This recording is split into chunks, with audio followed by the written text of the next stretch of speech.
Good morning students, उम्मीद करता हूँ कि पिछले वीडियोस पर जो न्यूमेरिकल्स हमने डिस्कस किए हैं वो आप लोगों ने समझे होंगे और उसके साथ साथ सॉल्व भी किए होंगे। और आज हम गॉस थ्योरम के न्यूमेरिकल्स यहाँ पर डिस्कस करने जा रहे हैं। और गॉस थ्योरम के न्यूमेरिकल डिस्कस करने से पहले गॉस थ्योरम के स्टेटमेंट पर हम ध्यान देते हैं। तो ध्यान दें कि flux according to Gauss theorem, flux passing through any close surface is always equal to 1/ε0 times of charge enclosed within the surface, and flux through the closed surface, it is given by surface integral of electric field over a closed surface. And this theorem is valid only and only for closed surface. We cannot use the Gauss theorem for open surface. हम open surface के लिए Gauss theorem को use नहीं कर सकते. Now let us take a first question. बहुत simple सा question, just to raise the query in your mind. ये question मैं आपके सामने रख रहा हूँ. Suppose equal amount of charges are placed at the center of a cube and at the center of a sphere of radius a and the side of the cube is a. Okay, अगर हम calculate करें the surface area of the cube, it is equal to 6a square and surface area of sphere, it is 4 pi a square. Okay, value of that pi is 3.14. इन दोनों का जो product होगा 3 और 4 का अगर हम मल्टीप्लाई करेंगे तो ये अप्रॉक्सीमेटली 12 a स्क्वायर से ऊपर आएगा. It means surface area of sphere is more than the surface area of cube. Okay, अब क्या आप बता सकते हैं कि किस सरफेस से ज़्यादा फ्लक्स पास होगा?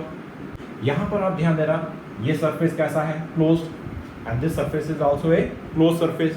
इनका सरफेस एरिया डिफरेंट है, but flux doesn't depends on the surface area. It depends only on the charge enclosed within the surface. Is it clear? यानी कि फ्लक्स किस पे डिपेंड करेगा? चार्ज पर. How much charge is enclosed in the cube? That is cube. The flux is q by epsilon naught. How much charge is enclosed in the sphere? It means flux is q by epsilon naught. यानी कि दोनों से same flux pass होगा. Flux का मतलब होता है number field density, यानी कि number of field lines passing normally through a given area. Okay, तो ये समझ में आ गया होगा कि सरफेस एरिया पर ये डिपेंड नहीं करता है. किस पर डिपेंड करता है? Charge enclosed. Now let us take another example. ये स्फीयर S1 है, ये स्फीयर S2 है. Okay, they are of different radius and let S1 sphere encloses how much amount of charge? Q. And S2 sphere में यहाँ पर -2q charge है और यहाँ पर मान लेते हैं 3q amount of charge. Okay, at two different places there are charges. Now we have to find the ratio of flux through first and second sphere. हमें क्या find out करना है? Flux through, ratio of flux through first and flux through second sphere. Okay, अब check करें. Flux through the first sphere, it depends only on the charge enclosed within the first sphere and which is equal to q. So this flux is equal to q upon epsilon naught. Okay, and flux through the second sphere, it depends upon the charge enclosed within the second sphere, and total amount of charge enclosed within the second sphere is 3q plus q minus 2q, and it is equal to plus 2q. Okay, so we will have 2q upon epsilon naught. When we take the ratio phi1 by phi2, we get 1:2. So required ratio is 1:2. तो ये भी simple question है, जो एक important question है, जो पूछा जाता है कई बार 1 मार्क में, कई बार 2 मार्क्स में. ओके, कॉन्सेप्ट को बेटर वे में समझने के लिए हम एक और एग्जांपल यहाँ पर ले रहे हैं, एक और क्वेश्चन यहाँ पर ले रहे हैं. ध्यान दें, ये एक क्यूब है. Maybe let us consider that it's side is a. Cube की साइड कितनी है? ए. अब क्वेश्चन क्या है वो आप ध्यान से सुनें कि if Q charge is placed at the centre, तो इससे कितना फ्लक्स पास होगा? If the same Q charge, same amount of charge is placed at the corner, उस केस में कितना फ्लक्स पास होगा? अगर Q चार्ज को हम एज पर रखें, अगर हम एज पर रखें तो कितना फ्लक्स पास होगा? और Q चार्ज को अगर इसके फेस पर रखें तो कितना फ्लक्स पास होगा? सबसे पहले अगर हम बात करें when charge Q is placed at the center, how much amount of charge is enclosed within the surface? That is Q, hence the flux is equal to Q by epsilon naught. Okay, अब ध्यान दें कि when the same amount of charge is placed at the corner, okay, जब उस charge को हमने कहाँ place किया? At the corner. In such case, the flux through the cube will depends only and only on the charge enclosed within the cube. Okay, when a sphere is placed at the corner of the cube, okay, its 1/8 part is inside the cube and remaining part is outside the cube. Okay, अगर इस spare का charge q है और इसका 1/8 part cube के अंदर है, तो अंदर कितना चार्ज हुआ, दैट इज q/8. तो it means the flux passing through the surface in the second case when the charge is placed at the sphere is placed at the corner of the cube, it is equal to 1/8 times of q, because charge inside the cube is only q/8. Okay, hence the flux is equal to q upon 8 times of epsilon naught. Okay, now in third case, when it is placed at the edge, अगर इस charge spare को as per रखें, अगर cube के as per रखें, तो ध्यान देना कि अगर यहाँ पर हम 4 क्यूब रखते हैं, आइडेंटिकल क्यूब 1, 2, 3 and 4, तो ये चारों क्यूब उस स्पेयर को एनक्लोज कर लेंगे. तो यानी कि इस पर्टिकुलर क्यूब के अंदर उस स्पेयर का सिर्फ 1/4 पार्ट है, and that's why the flux is equal to 1/epsilon naught times of charge enclosed. And how much part of the charge is inside the cube? That is only 1/4 part. Hence the flux is equal to q upon 4/epsilon naught. Okay, तो ये चीज आपको समझ में आ गया होगा. If the charge is placed on the face of the cube, अगर charge इस फेस पर है, यहाँ पर रखा हुआ है, तो इसका आधा स्पेयर अंदर होगा और आधा स्पेयर बाहर होगा, यानी कि कितना चार्ज अंदर है, दैट इज q/2. तो in such case the flux is given by q/2 epsilon naught. Okay, ये चीज़ आप लोगों को समझ में आ गया होगा कि यानी कि flux through any close surface it only depends on the charge enclosed with in that surface. एक और जो इसमें सिंपल क्वेश्चन बनता है वो क्या बनता है कि एक चार्ज है, it is placed eight a distance of d/2 distance. Charge q is placed at d/2 distance from a square of side d. मतलब एक ये स्क्वायर है, इसके ऊपर एक चार्ज रखा हुआ है और उसका ये डिस्टेंस कितना है, d/2. And what are the dimensions of the square, d and d. Can we use Gauss theorem? क्या हम गॉस थ्योरम को यूज कर सकते हैं? तो आपको अभी हमने डिस्कस किया था कि Gauss theorem can be use only and only for close surface. ये तो ओपन है. In order to consider it as a closed surface, हम क्या करेंगे, we can complete the cube. हम इस क्यूब को कंप्लीट कर सकते हैं. ओके, हम इस क्यूब को कंप्लीट कर रहे हैं. Now q is the charge inside the cube. The flux through the cube, it is equal to q/epsilon naught. Okay, इस क्यूब के कितने फेसेस हैं, 1, 2, 3, 4, 5 and 6. तो इस फेस से कितना फ्लक्स पास होगा, that is 1/6. It means the flux passing through the given face is equal to 1/6 times of q/epsilon naught. Okay, तो आपको यहाँ पर फिर से मैंने क्या एक्सप्लेन करने की कोशिश की है कि ओपन सरफेस के लिए हम गॉस थ्योरम को यूज नहीं कर सकते. Now in next question it is given that the strength of electric field is equal to 2 × 10⁻³ newton per coulomb and I cap means this electric field is directed along x-axis. यानी इसका direction क्या है, along x-axis. Okay, and we have to find flux. Passing through a surface of area 0.2 meter square, and that surface is parallel to YZ plane. Suppose these are the 3 coordinate axes x, y and z. एक surface है जो कि किस plane में है, it is in YZ plane, वो इस plane के अंदर है.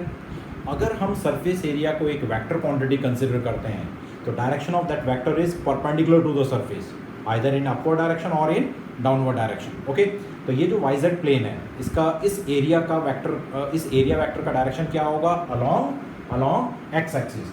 अगर इसको हम वेक्टर फॉर्म में एक्सप्रेस करें तो it can be expressed as 0.2 metre square and I cap. Okay, and we know that flux is equal to, flux किसके इक्वल है, it is equal to E.A.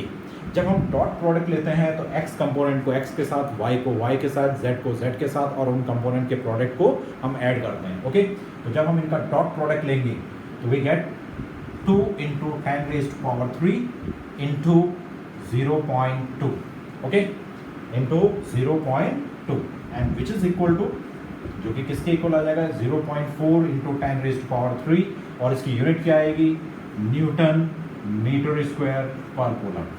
And flux is a scalar quantity, flux scalar quantity है तो इसमें direction नहीं आएगा। Okay, now if we have to find the flux of the electric field which is given by this relation 2 into 10 raised to power 3 this and Newton per coulomb, okay, and passing through area which is given by 0.5 k cap meter square. Okay, now in next question it is given that electric field is given by this relation and area vector is given by this relation and we have to find flux through them. Okay, and we know that flux through them is given by E dot A। जब दोनों vector form में given है तो हम flux को किस तरह से फाइंड आउट कर सकते हैं by taking their dot product. Dot product के केस में हम क्या कर सकते हैं, अगर यहाँ पर और कोई कंपोनेंट नहीं लिखा हुआ है तो हम इसको कैसे एक्सपेंड कर सकते हैं, it can be written as 0i plus 0j plus 0.5 k।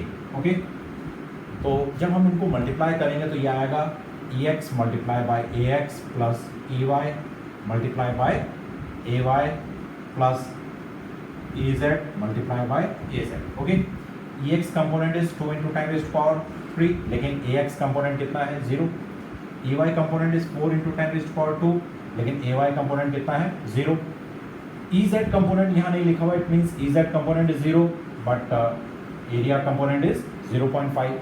तो इन सब का जो प्रोडक्ट है ये 0 आ गया, ये 0 आ गया, ये 0 आ गया, it means flux through them is 0। Okay, तो फ्लक्स को फाइंड आउट करने के लिए हम सीधे सीधे क्या कर सकते हैं, when electric field and area vector they are given in the vector form, by taking their dot product we can find the flux. Okay. Now in next question it is given that the dipole moment of an electric dipole is 20 into 10 raised to power minus 6 coulomb meter and it is placed inside a sphere of radius 5 centimeter and we have to find flux through the sphere. Okay, and as per Gauss theorem the flux it depends upon 1 upon epsilon naught times of charge enclosed. Okay, as the dipole is the pair of two equal charges, equal and opposite charges, their sum is equal to 0, hence the net flux passing through the sphere is equal to 0. Okay, एक और simple सा example मैं आपके सामने दे रहा हूँ। Suppose ये एक क्लोज सरफेस है and q is a charge outside it. Okay,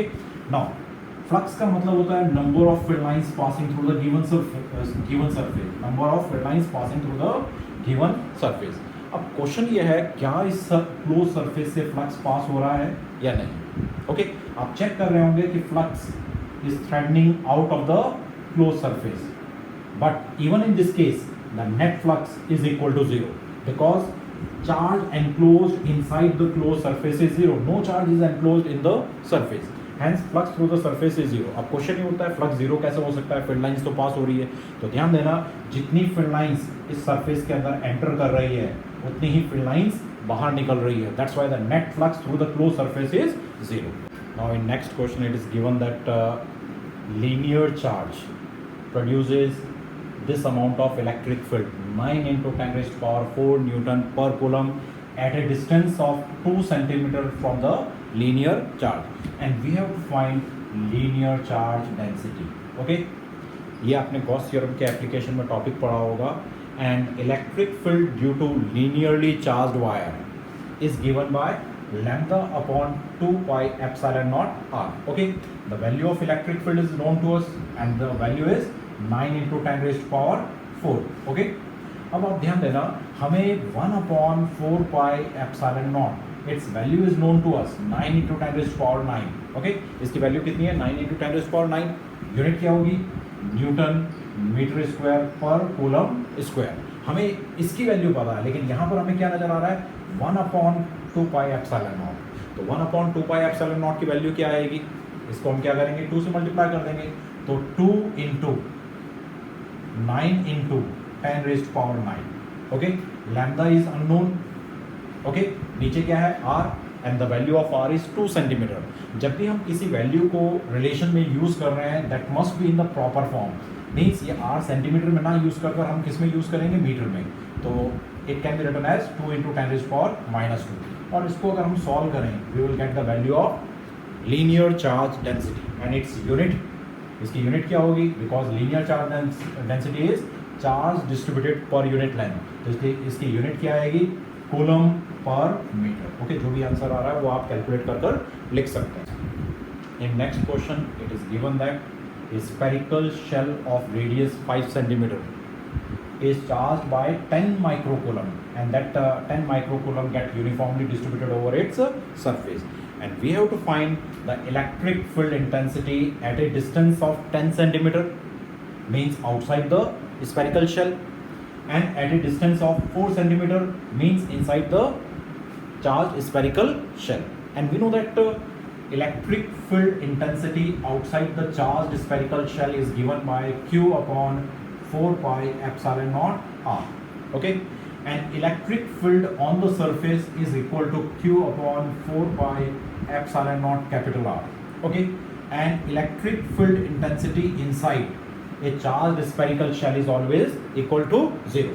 Now if we have to find electric field at a distance of 10 centimeter, okay, तो उस केस में हमें क्या चीज़ है कि 10 सेंटीमीटर का मतलब the point is outside the charged spherical shell.